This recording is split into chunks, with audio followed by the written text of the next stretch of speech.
Hey, salut à tous et bienvenue dans ce premier Big Pop Culture Time. Aujourd'hui, on va parler jouets, vêtements, spin-off, mais surtout argent. On va parler des produits dérivés.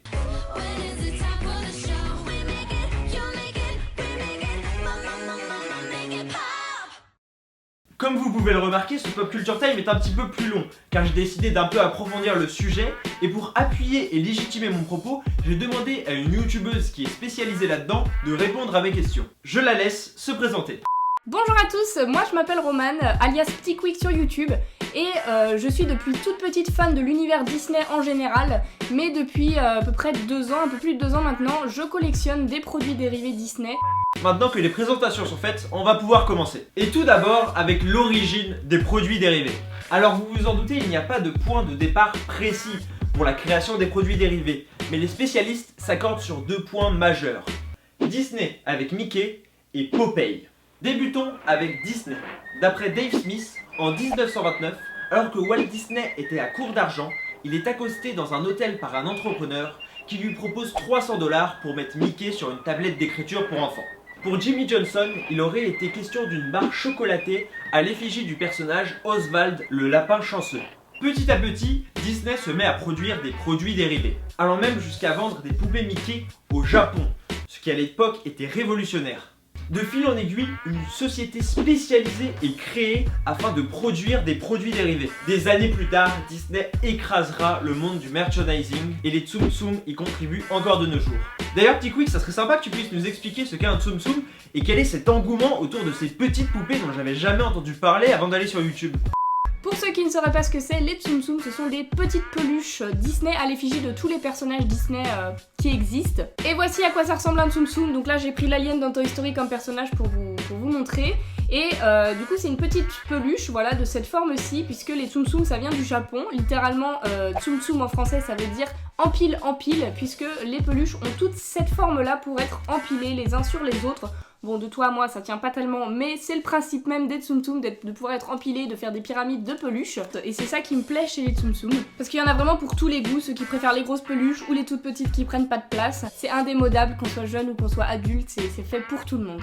Maintenant que Disney c'est fait, on va passer au deuxième élément, Popeye. Alors pour ceux qui connaîtraient pas, Popeye c'est un comics créé en 1919 qui raconte l'histoire d'un marin qui devient super fort lorsqu'il mange des épinards. Il fera sûrement l'objet d'un de mes prochains Pop Culture Time, mais en attendant je préfère qu'on se focalise sur ces produits dérivés car ils sont bien nombreux et très précurseurs pour leur époque. Déjà Popeye a très vite eu une adaptation en dessin animé, ce qui pose la question suivante. Est-ce que les dessins animés ou films adaptés, ou même les livres et les séries, sont des produits dérivés ?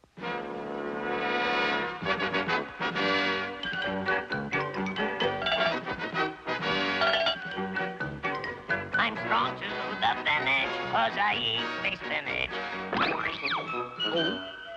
On y répondra en partie à la fin de la vidéo, mais je trouvais intéressant de montrer que même en 1930, cette question se posait déjà. Bref, Popeye a eu un succès énorme qui ravit le lobby des épinards, mais aussi les détenteurs de la marque Popeye. Ah oui, parce que le héros a juste tout connu. Des maquettes, des cartes de vœux, des figurines, des fausses pipes et même des lames de rasoir. C'était censé être un dessin animé pour enfants. Mais aussi, il développa les produits dérivés alimentaires et ce fut l'un des premiers, avec notamment les chewing-gums Popeye en 1933 et plus tard, le camion à popcorn Popeye qui traversa les États-Unis des années 40 aux années 80 pour vendre du popcorn.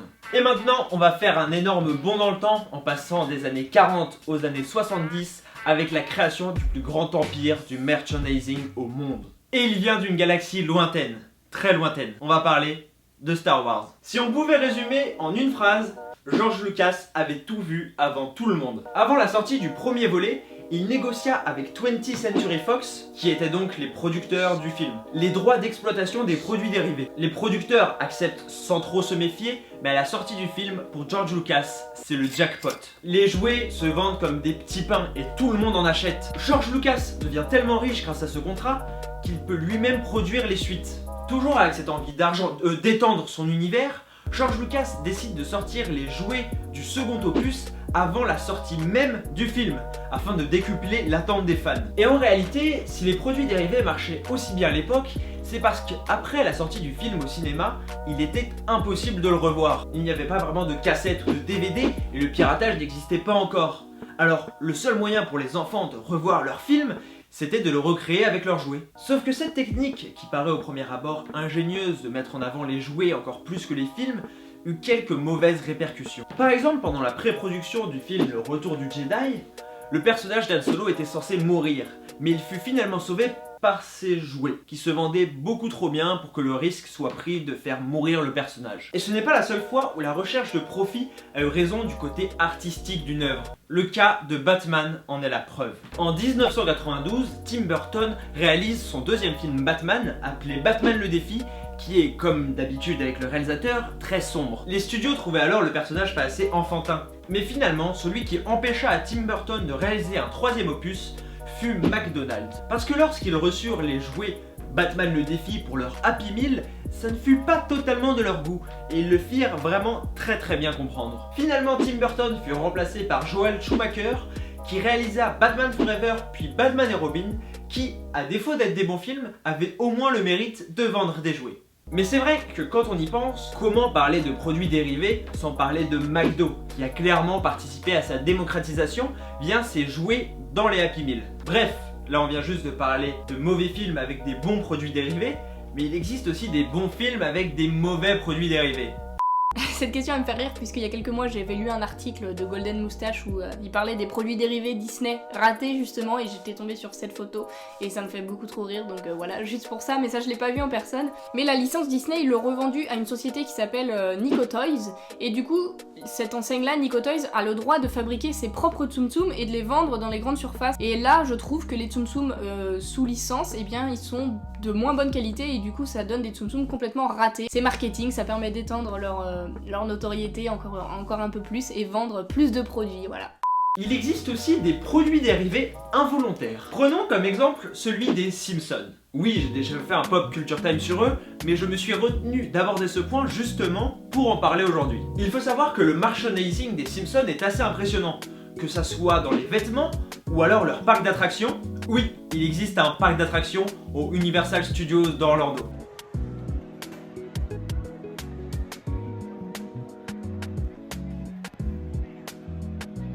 Mais là, on va parler d'alcool. Si vous connaissez un peu la série, vous connaissez sûrement la bière Duff. C'est la bière qu'Homer boit à longueur de journée. Lors de la création du dessin animé, cette bière n'existait pas. C'est donc Matt Groening qui l'a créée. Sauf que certains ont flairé le bon coup et ont décidé de la créer en vrai et de la commercialiser, alors même que le créateur y était fortement opposé. Finalement, Matt Groening n'avait pas déposé de brevet et la marque existe aujourd'hui, dans 2 pays différents. C'est d'ailleurs pour ça qu'elle est floutée dans certains épisodes diffusés en France, parce que la pub pour l'alcool est interdite à la télévision. Alors qu'il y a quelques années, ils étaient encore considérés comme des outils de nerd, aujourd'hui les produits dérivés sont dans plus de 90% des foyers. Et oui, même ton parfum One Direction compte comme un produit dérivé. Et ceux qui l'ont le mieux compris, encore une fois, c'est Disney. Tout d'abord en créant des Disneyland, qui sont juste d'énormes produits dérivés, à l'intérieur desquels on vend des produits dérivés, Merchandisingception, avec notamment l'exemple le plus connu de l'attraction Pirates des Caraïbes, qui est ensuite devenu un film, ou encore l'extension énorme de l'univers Marvel lorsqu'ils décident de racheter la franchise Marvel Studios, avec notamment les spin-offs, les séries et tout ce qui allait autour. Et même les scènes post-génériques qui sont carrément des pubs pour les films suivants. On a l'impression que tous les films Marvel sont des produits dérivés des films Avengers presque. Et c'est pas forcément une critique négative. Et cette expansion du merchandising a entraîné avec elle une vague de collectionneurs et de stratégies pour mieux les vendre. À quoi cela est dû? J'ai décidé de poser la question à Petit Quick qui justement collectionne les Tsum Tsum pour savoir un peu son avis à propos de ça. De mon point de vue, quand on est fan de quelque chose, que ce soit n'importe quoi, un film, une série télé, un manga, une BD ou je ne sais quoi, on aura tendance à avoir envie d'acheter des produits dérivés en rapport à ça. Si on en voit dans les magasins, on va se dire ah bah ça j'adore cette série, ça me fait penser à ça, voilà j'achète. Et de ma part, pour ce qui est de Disney, j'ai toujours été fan de cet univers et j'avais quelques petits produits dérivés chez moi, mais rien de foufou. C'était une collection qui venait de commencer, donc j'avais la chance de pouvoir tous les avoir et ne pas en avoir loupé plein, parce qu'il y a plein d'autres collections qui sont commencées depuis très longtemps et moi je les voulais absolument tous. Enfin, dans une collection, je veux avoir tous les produits qui existent. J'ai reçu 4 ou 5 Tsum Tsum à Noël de la part de ma famille et maintenant j'en suis arrivée à une grosse collection de plus de 1000 Tsum Tsum et ça ne s'arrête pas là, voilà. Et oui, si ça marche autant, c'est pour une raison. on en raffole. Il suffit de regarder le décor de ma chambre. Produits dérivés, produits dérivés, produits dérivés, produits dérivés,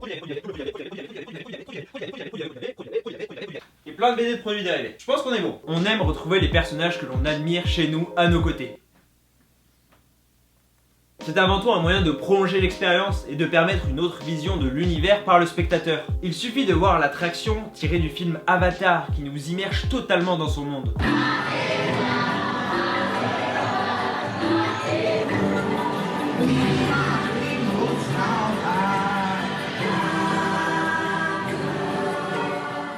L'expérience ne se fait plus que dans la salle de cinéma, elle se fait au quotidien. Et c'est ce rêve permanent que cherche chaque amoureux de la pop culture. La petite note de romantisme à la fin, on aime toujours. N'hésitez pas à lâcher un pouce bleu si la vidéo vous a plu. Elle m'a demandé près d'un mois de travail, ce qui est beaucoup, surtout que j'ai des études à côté de ça. Alors je vous demande vivement de la partager si elle vous a plu avec tous vos amis. Je tenais aussi à remercier Petit Quick d'avoir répondu à mes questions et d'avoir envoyé la vidéo alors que je lui ai pas laissé énormément de temps.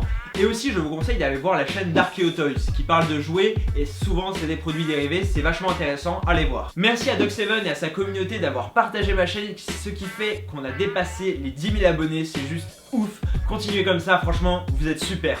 Et voilà, du coup, merci beaucoup Adam pour cette interview. J'espère que tout ce que j'ai dit vous aura plu et vous aura permis d'en apprendre un petit peu plus sur mon univers, ma passion pour les Tsum Tsum.